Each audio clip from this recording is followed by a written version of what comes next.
WNBA fans are so excited because Caitlin Clark is finally back on the court playing basketball. We're going to fight for everything that we deserve, but at the same time, we need to play basketball. That's what our fans crave, and that's what all of you crave as well, is you want the product on the court.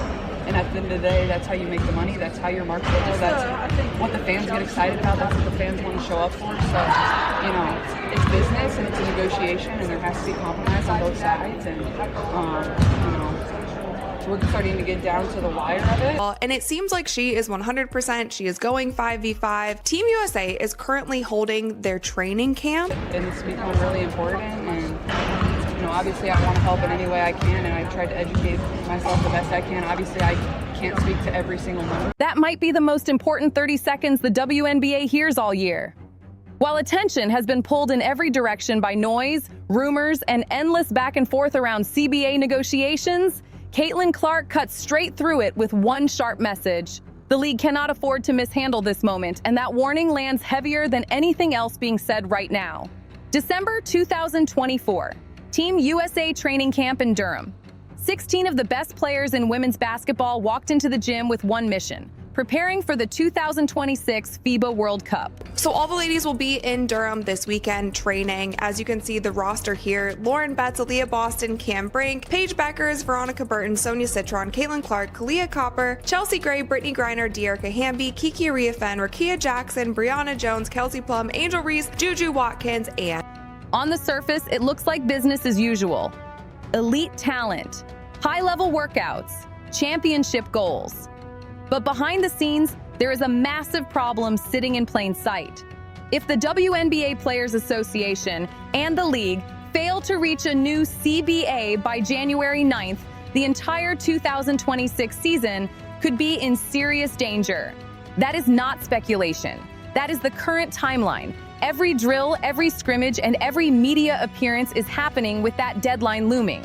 The roster alone shows how serious this moment is. Lauren Jackson, Brianna Stewart, Kelsey Plum, Angel Reese, Paige Buchers, Caitlin Clark. These are not fringe names. These are players who define eras, move ratings, and shape the future of the sport. This training camp is not just about basketball preparation. It is happening at one of the most unstable points in WNBA history. The league is growing faster than ever, but growth brings pressure. Expectations are higher. Money conversations are louder. The margin for mistakes is smaller. What should be a celebration of progress now feels like a stress test for the entire system. What makes this moment different is that the players know it. I think there are different things that we can find ways to say, no, we certainly deserve that, and we're not going to compromise on that, and then other things that we can probably compromise on. But like I said, this is the biggest moment in the history of the WNBA, and I don't want that to be forgotten. It's important that we find a way to play this next season, and I think our fans and even everybody that has played in this league that has come before us deserve that. The conversations off the court carry as much weight as anything happening on it. Every comment, every pause, every carefully chosen word is part of a bigger picture. Caitlin Clark does not dance around that reality. She puts it front and center. She frames this not as one of many big moments, but as the moment that could decide what comes next. That perspective matters because Clark represents the new face of the league. She brings attention, revenue, and eyes that were not there before. When someone in that position signals concern, it sends a message that reaches far beyond the locker room. It forces league officials, team owners, and fans to confront the stakes head-on. This is not about leverage or posturing. It is about whether momentum turns into something permanent or slips away because the league could not get out of its own way. The players at this camp are preparing for international competition, but they are also standing at a crossroads for their own professional future. The clock is ticking, and everyone involved knows it. Finding a way to play next season matters because Caitlin Clark understands something that somehow still needs to be said out loud. You cannot grow a league that is not on the court. Games are the product. Without them, everything else stalls, no matter how loud the buzz gets. Look back just 12 months. The 2024 season had not even tipped off yet. Nobody knew how Caitlin Clark would translate at the professional level. Angel Reese was still an open question as a pro. The league's average attendance hovered around 6,500 fans per game. Interest was rising, but it was still fragile and far from guaranteed. Now fast forward to today. The Indiana Fever alone averaged more than 17,000 fans per game. That is not slow growth or small gains. That is a dramatic shift in public attention. It signals that something real is happening. That is why Clark's comments carry so much weight. They are not about box scores or highlight reels. They are about protecting the momentum the league finally has. She is speaking to the business reality that risks getting lost in tense negotiations. Can we just give it up for Caitlin Clark's answer? Thank you, Caitlin. This is the biggest moment the WNBA has ever seen, and it's not something that can be messed up. I feel like I have been screaming this at the top of my lungs through all of the messiness that has happened over the past 2 seasons in the WNBA. You have a moment right now in women's basketball, and specifically in the WNBA. You have a boom that we have never seen in the history of this league. Do whatever you can to not mess it up, and they've already done multiple things that is like shooting themselves. The WNBA just wrapped up the strongest year in its history.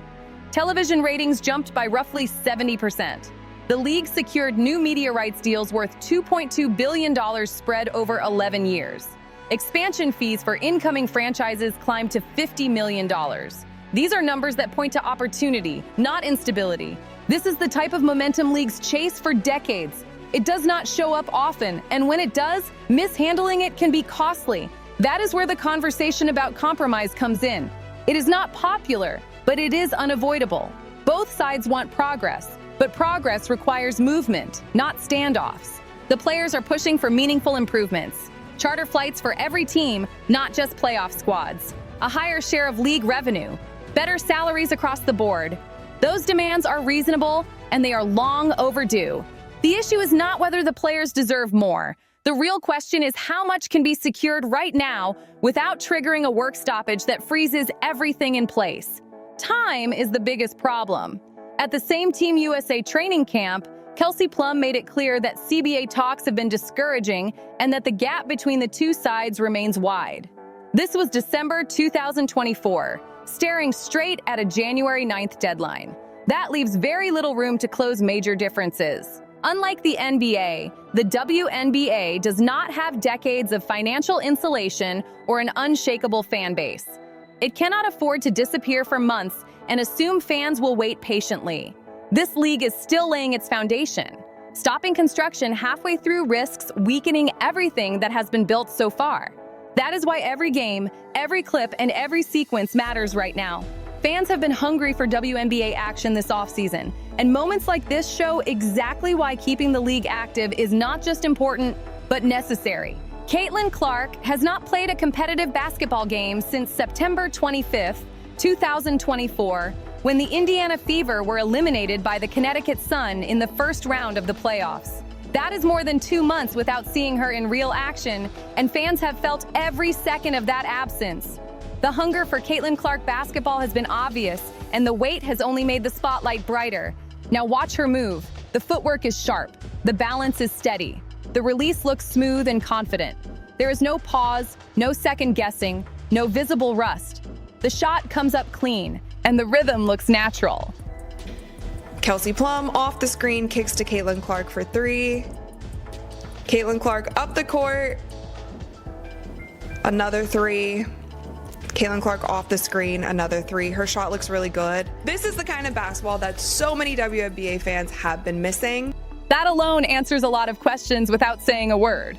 Concerns floated around earlier about whether she added too much size during her rookie year, and whether that played a role in plantar fasciitis and other soft tissue issues. There were other photos of her going around, I feel like the past couple weeks also, saying that it looks like she dropped some of the muscle that she did gain before last season. It's hard to tell. To be honest, you guys, I'm not really like body watching Caitlin. You know, we had the photos last year from Media Day when she was like flexing and all that, and you could clearly see that she had put on a lot of muscle, but it's hard to tell here, so I'm not really going to comment on it. But there were some fans that were saying it looks like she dropped some of the muscle that she put on, and a lot of people were wondering if that is why she had so many soft tissue injuries during last season, but again, I don't know, so I'm just going to leave it at that. And here's another clip, you guys, of Caitlin Clark's signature 3. She's dribbling the ball up the court, goes to her left, step back 3-point. Those worries fade quickly when you see her glide, plant, and explode like this. She looks comfortable in her body, healthy in her movement, and locked in mentally. Most importantly, she looks like she's enjoying herself again. Then comes the clip that sent the internet into overdrive. Paige Bueckers sidesteps Caitlin Clark and hits the game winner during the scrimmage. Within minutes, it was everywhere. And there's another clip that is also currently going viral, and it's Paige Bueckers' sidestep 3 on Caitlin Clark. And now, obviously, the Caitlin Clark haters are loving this, but I also love this too. I love to see two great players like Paige, like Caitlin, playing either on the same team or against one another. But check this out.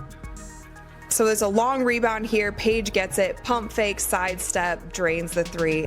Critics rushed in like they finally had evidence of something, but that reaction completely misses the point of what fans are actually seeing. This is exactly what people want.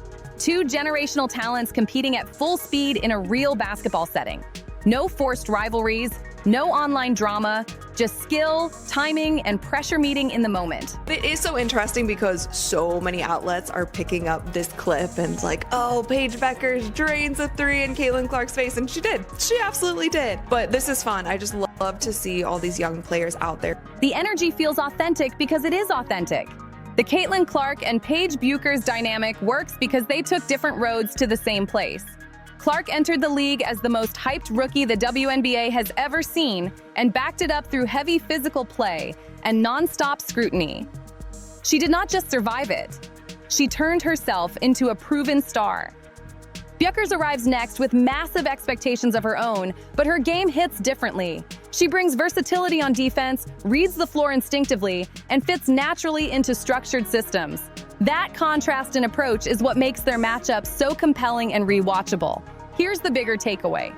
This training camp, these scrimmages, this type of footage is exactly what the WNBA needs more of, not less. These moments feed fan interest, fuel discussion, and keep the league moving forward. A work stoppage would wipe all of this out. No games means no highlights. No highlights means no viral moments. And without those moments, casual fans never turn into invested fans. That growth engine stalls fast. And when you see sequences like Angel Reese battling in the post while Paige Bueckers fights to seal space, the value becomes obvious. This is the product. This is the draw. This is what cannot disappear. Given that the league just locked in massive new media deals worth roughly $200 million per year starting in 2026, the timing of these negotiations makes sense on the surface. The money is coming, the visibility is coming, but this is where things start to get complicated fast. According to Commissioner Kathy Engelbert, the WNBA has lost money in most years of its existence. The league has been supported by the NBA for decades, with subsidies reaching tens of millions of dollars annually. That reality shapes every financial decision happening right now, whether people want to admit it or not. There is also real debate over how accurate those loss numbers actually are. Some analysts believe the league's accounting is extremely conservative and that the WNBA may be healthier than it publicly claims. Even so, there is a cash flow reality that cannot be ignored. Profit on paper does not always mean available money in hand, especially for a league still building its infrastructure. The players push back with a simple argument that makes sense. You have to spend money to make money. Investing in charter flights, higher salaries, and better working conditions improves performance, enhances the fan experience, and fuels long-term growth. That logic is hard to dismiss, and in many ways, they are probably right. The real issue is timing. Can the league afford to make all of those investments right now? Or does it need another year or two of revenue growth before fully committing? That tension sits at the heart of this entire standoff, and ignoring it does not make it disappear. This is why Caitlin Clark's comments stand out. She is not dismissing the players' demands or questioning what they deserve. Instead, she is acknowledging the uncomfortable middle ground. The cost of not playing basketball at all may be higher than the cost of accepting a short-term compromise, and that is a business-minded way of looking at the problem. Consider what is at stake. The 2024 WNBA season averaged about 1.2 million viewers for nationally televised games. That number was up dramatically from previous seasons. The WNBA Finals averaged 1.63 million viewers. one of the highest marks the league has ever seen. Attendance jumped 48% year over year. These are not small gains. This is real momentum. That growth is closely tied to players like Caitlin Clark and Angel Reese, who bring new audiences with them. But growth is fragile, especially in women's sports. Media attention can disappear quickly if the product is not consistently available and visible. The National Women's Soccer League learned this lesson the hard way. After building momentum in 2021, off-field issues and uneven scheduling stalled progress in 2022, and viewership dropped. It took multiple seasons to recover. The WNBA cannot afford a similar setback at this exact moment. There is also expansion to think about. New franchises, new markets, and new investors are watching closely. What happens next will shape not just the next season, but the future structure of the league itself. The WNBA is expanding, and that alone tells a powerful story. A new team is set to launch in San Francisco for the 2025 season, with Portland and Toronto already announced as next in line. Expansion fees have reached $50 million per team, which makes one thing clear. Investors believe this league is headed somewhere real. But those investors are not betting on empty calendars or stalled seasons. They are betting on continuity. They are betting on Caitlin Clark, Angel Reese, and Paige Buchers being on the court, driving headlines, filling arenas, and keeping the spotlight on the game. A work stoppage puts every part of that vision at risk. Caitlin Clark's role in this moment cannot be overstated. She has turned down multiple high-paying opportunities to stay focused on the WNBA. She declined a chance to play in Ice Cube's Big Three League. She passed on overseas offers during the offseason. Those were real options with real money attached, and she said no. She has also been selective with endorsements, choosing partnerships that support the growth of women's basketball instead of simply chasing the biggest paycheck. That kind of discipline is rare, especially for a player with her market value.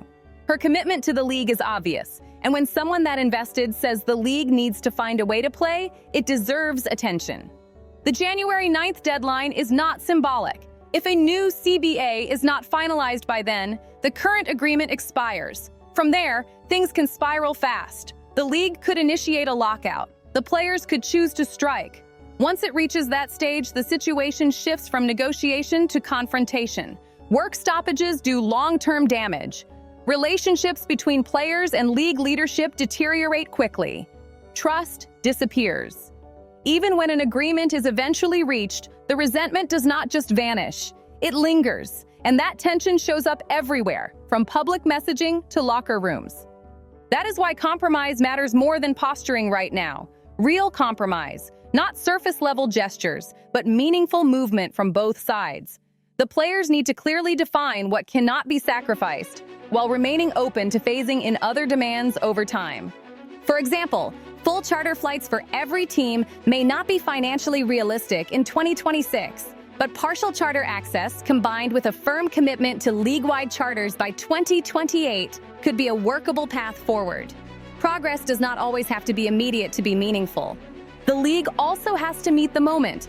Expansion, rising viewership, and growing attendance mean expectations have changed. Standing still is no longer an option. The future is arriving fast, and everyone involved has a responsibility to protect it.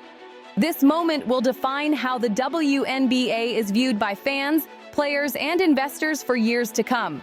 Finding a way to keep basketball on the floor is not just important, it is essential. Maybe the revenue share does not jump to 50% overnight. That does not mean it cannot get there. A graduated structure that increases over the life of the CBA is a realistic path forward, and the league needs to acknowledge that the players' demands are not extreme. These women are elite professionals generating real revenue, real ratings, and real fan engagement, and treating them like a charity project does lasting damage to the WNBA's credibility. If the league wants to be viewed as a serious professional sports operation, it has to invest like one. You cannot ask players to carry the product while holding back the infrastructure that supports it. Underinvesting in athletes sends a message, and over time that message catches up with you in public perception, player trust, and long-term growth. What Caitlin Clark did at that Team USA press conference was deliver a clear reality check. She pulled both sides back to the core issue. playing basketball, growing the game, protecting the momentum that has finally been built. Everything else, the tactics, the leaks, the positioning, all of it comes second to that mission. Negotiations matter, but they are not the product. Basketball is. Fans tune in for games, not labor disputes. Sponsors invest in visibility, not silence. Clark's perspective cuts through the noise because it focuses on what actually sustains a league over time. If the WNBA and the Players Association fail to find a workable solution, if ego, stubbornness, or short-term thinking wins out, this moment will be remembered for all the wrong reasons. Letting this opportunity slip away would rank among the biggest self-inflicted setbacks in modern sports history. The next few weeks are not just about one season. They will shape the direction of women's basketball for the next decade. Decisions made now will influence fan loyalty, media trust, and how future stars view the league they are entering. Will the WNBA build on the explosive momentum of 2024? Or will it stall that progress with a work stoppage that pushes fans away and damages the brand? Will players secure the working conditions and compensation they deserve, or be forced into impossible choices between principle and profession? These are the stakes, and they are very real. Caitlin Clark did not complicate the conversation. She simplified it.